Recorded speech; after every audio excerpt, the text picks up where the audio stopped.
Good morning. So today we're going to be talking about inviting. Yesterday, Jackie talked a little bit about challenge groups. So what I'd like to do today is just talk to you a little bit about how to invite and because it is the basis of our business. If you're not inviting at least 10 people a day to the challenge group, you're probably not going to get a lot of traction. So it can be a little nerve-wracking to be messaging someone and inviting them to a challenge group, but the more you get to know people, the easier it really becomes. So, when I first started, and even still, I have a lot of people that said no, but that's usually just because the timing wasn't right. So, as long as you're planting the seed of like, hey, Sarah, I saw you. We're out with your family the other day. Seems like you really want to be active. What kinds of activities do you like? And you start, kind of questioning people, and then you can kind of slide in an invitation to your next challenge group.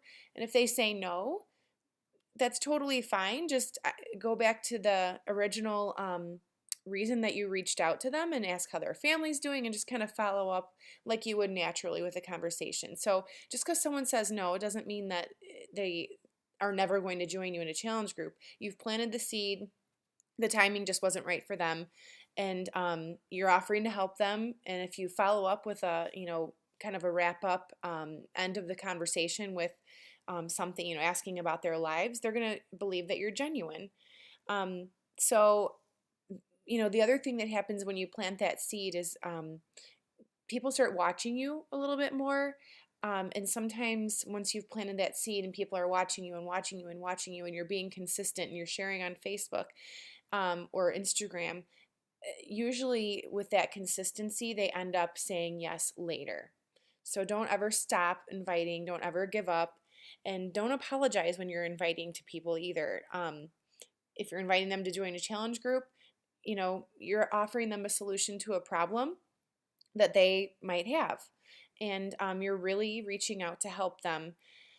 Um, um, the other thing to think about too is that as a coach, you are literally giving them an opportunity to change their life or save their life.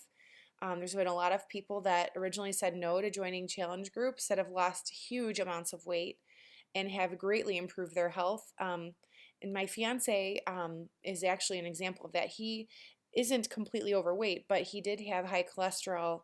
And when he started drinking Shakeology, his cholesterol dropped like 70 points. His doctor was completely floored. So you never know how things are going to help someone. So don't ever consider yourself a slimy salesperson. If you're reaching out and genuinely getting to know people, which we're going to talk about in a minute, that is not considered slimy, and you really are reaching out to help people. So, what I'd like to do now is get into a little bit about how to get to know people so that you don't feel like you're a slimy salesperson. And the method that Beachbody encourages us to use is called FORM. F for family, O for occupation, R for recreation, and M for message. So what you're doing is you're trying to build a relationship with the person that or people that you would like to invite to either the business opportunity or to a challenge group.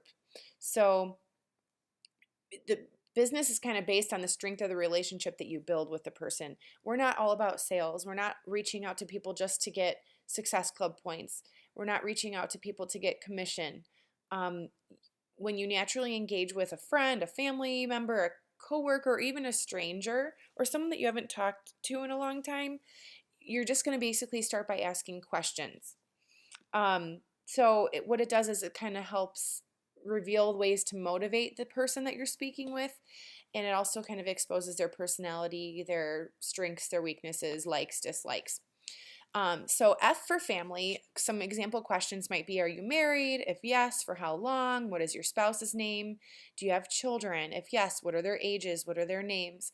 Do you have brothers and sisters, older siblings, younger siblings? Are you close with them? Where did you grow up, and do you still have family there? Those are just some questions that you can ask for the F part of form, family. Occupation is the next group of questions that you're going to want to try and ask and get answers to. So example is, what do you do for a living? Don't assume that you know what people do for a living. There's so many different occupations out there. I really try and find out exactly what the person does if I don't already know already. How long have you been at your current job? What are your responsibilities? What do you like about what you do? What do you not like about what you do? And what did you do before you were a teacher? What did you do before you were a lawyer? And so really getting into their occupation. R is for recreation. What do you like to do for fun? How often do you do it? Do you have any hobbies? And what do you do when you're not working? Those are all great questions to ask. So this conversation with all these questions might take days. It might take weeks. It just depends on how the person responds. And I know I've had a lot of people that respond right away. And the first day I've been able to find out exactly everything about them using the form technique. Sometimes it takes a little bit longer. So after you've done the family, occupation, recreation questions, you're going to deliver a message. And that's the M part of it. So for example, anything that you have learned about the person that helps you decide like what that person wants to accomplish, you want to be thinking about that when you are messaging this for this part of the form process. So you could ask somebody to meet for coffee. You could ask them if they're getting interested in getting in shape and earning extra money at the same time. So you don't always have to do that, but you can use it to find out more about your family and friends, or just make conversation with someone. So that's the easiest way to get to know someone's personality. And just chat and be yourself. It's kind of like, talking to an old friend and getting caught up, or if you're just meeting the person. I mean, those are the kind of natural questions that you ask anyway. So we always push as Beachbody coaches friendships and relationships first and Beachbody second. And as long as you lead with that, you're going to be really successful. So that was just a quick rundown of the form process. But you're also going to be making sure that you invite, like I said before, at least 10 people a day to either the coaching opportunity or the challenge group.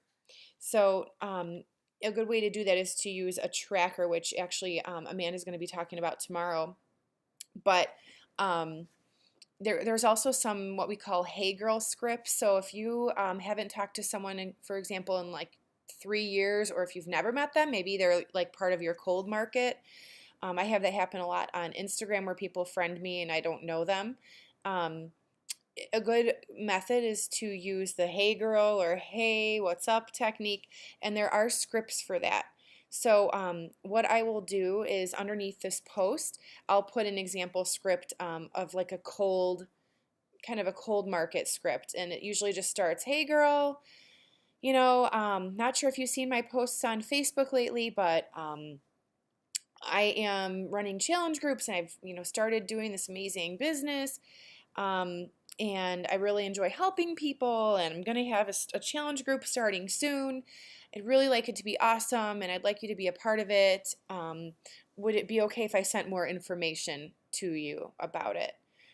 You can even say at the beginning, like, I know I haven't talked to you in a long time. I hope this doesn't offend you that I'm reaching out this way. But I know that you're in my network of people on Facebook or Instagram, and I just thought I'd reach out. I mean, it's totally fine to send that type of message. And sometimes what I do, because it is time consuming sometimes to invite 10 people, is I just use that script and I copy and paste it and just change the person's name at the top. And then if the person responds, then what I do is take a more personal approach and start the form process. So just kind of a good idea to try that and see how you like it. But I will post the Hey Girl script underneath this post for the day. And don't forget to please check in underneath this post as well with your vital behaviors. So how many people have you shared the business with or invited to a challenge group? Hopefully it's around 8 to 10 people. Are you being proof of the product? Are you sharing information about your progress, the fact that you're drinking your shake every day and you're working out? And then last, are you doing personal development for 10 minutes a day at least? So try and check in with that information, and we will see you bright and early tomorrow. And Amanda's going to be talking more about your business activity tracker. So I hope you guys have a great Friday.